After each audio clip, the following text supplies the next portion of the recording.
In our previous lesson, we found the average rate of change of the function f of x equals x squared over the interval 2 to 4. The next step, then, is to take the procedure that we used to find average rate of change, that is, the secant slope, and extend that procedure to instantaneous rate of change, the tangent slope. Okay? So, again, if we look at this generic function y equals f of x,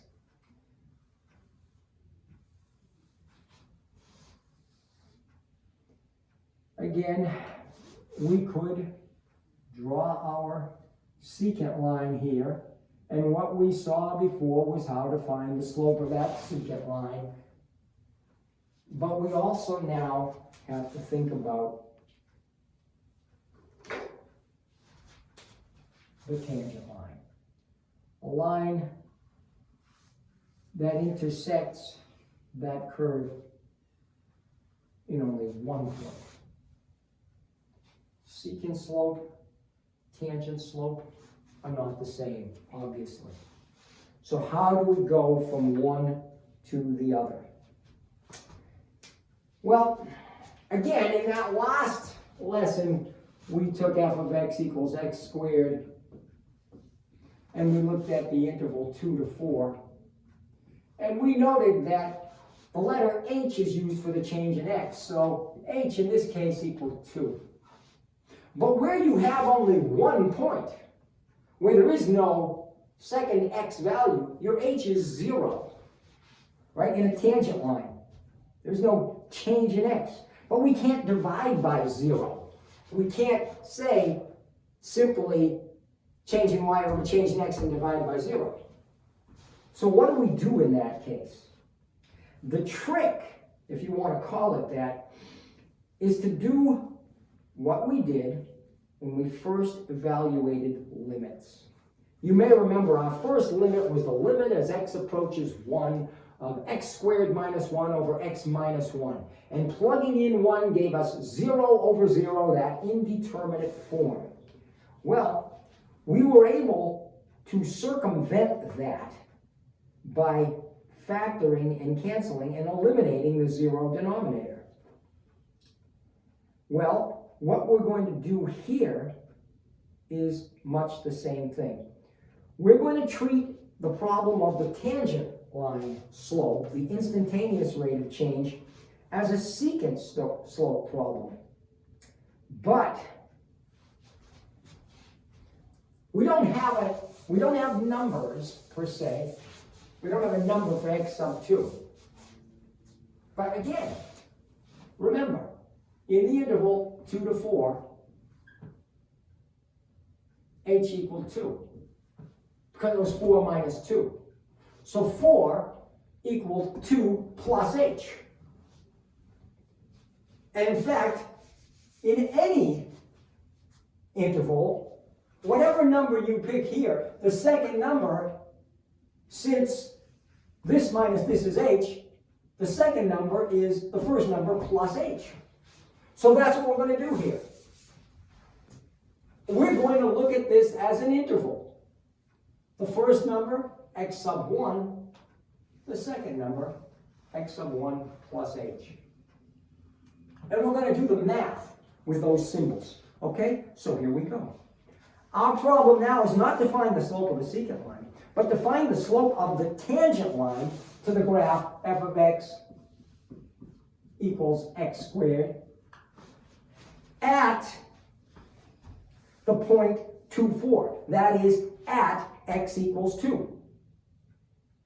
Okay. So, remember what we said before. We said that the slope of the secant line was f of x sub 1 plus h minus f of x sub 1 over h. Okay.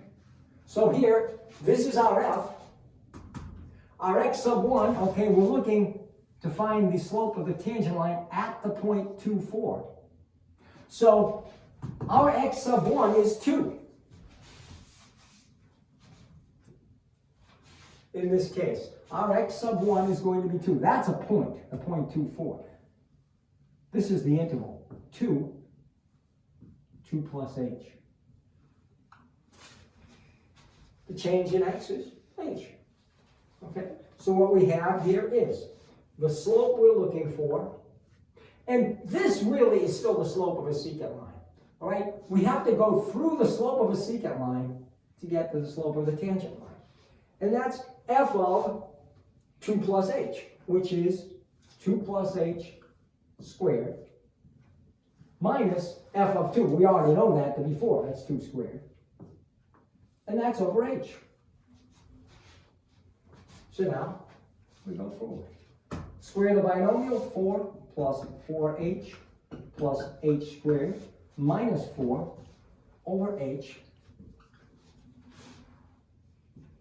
4 minus 4 cancels, equals 4h plus h squared divided by h is 4 plus h.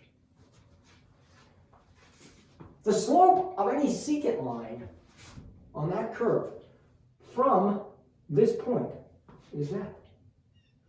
The slope of the tangent line is found by letting h go to 0.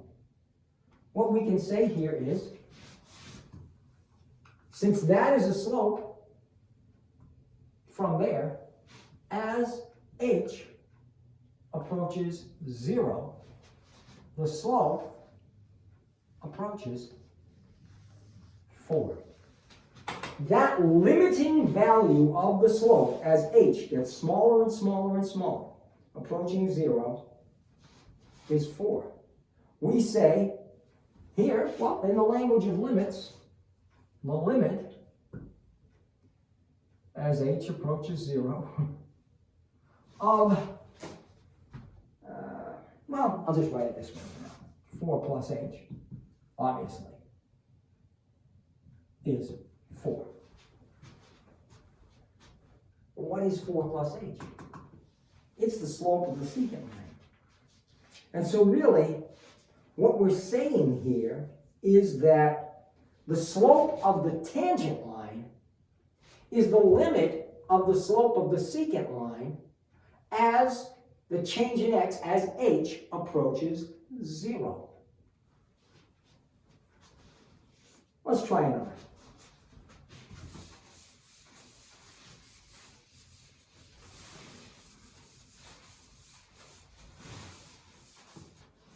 All right. Find the slope of the curve f of x equals 9 minus x squared at the point 2, 5. F of x equals 9 minus x squared at the point 2, 5. Okay.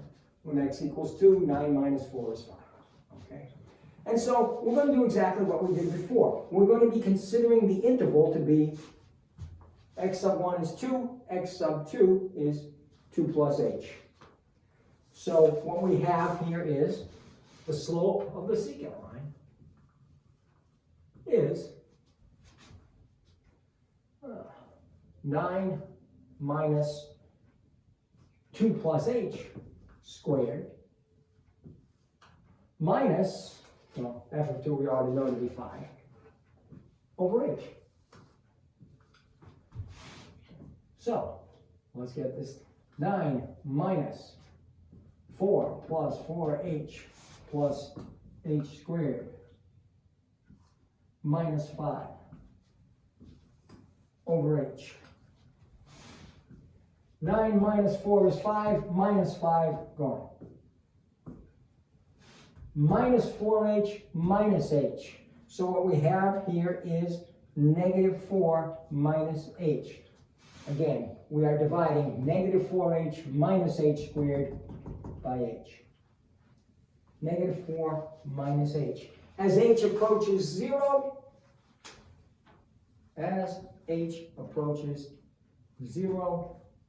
the slope approaches negative 4. We take that to be the slope of the tangent line to that curve at x equals 2. let me write down what I said a couple of minutes ago. Because we started with secant slope here. And I'm saying that this is the slope of a tangent line because the slope of the tangent line is the limit of the slope of the secant line as h approaches 0. To draw that, just to give you an idea visually, if we have a secant line here, as h gets smaller and smaller, the slopes of those secant lines get closer and closer to a limiting value, which is the slope of the tangent line. And remember what we said before, the difference quotient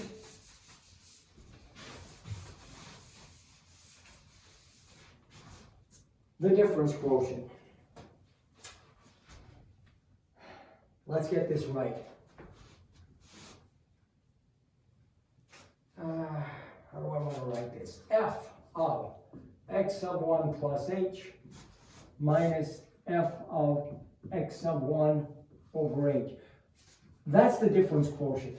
That by itself is the slope of a secant line. The difference quotient by itself is the slope of a secant line. The limit of that as h approaches 0 is the slope of a tangent line. This notation makes a world of difference. Do not omit it when it is required. Something else that you should be aware of, because this is where we have been heading since the beginning of the class.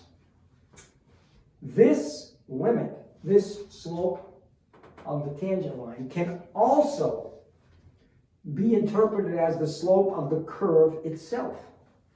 It can also be interpreted as the instantaneous rate of change of the function with respect to x.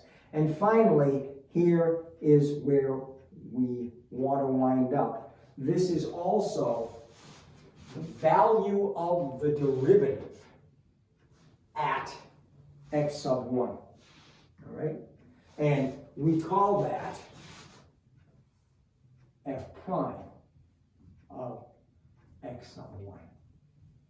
All right? So this is the slope of the curve, the slope of the tangent line to the curve, the instantaneous rate of change of the function, and it is also the value of the derivative. More next time.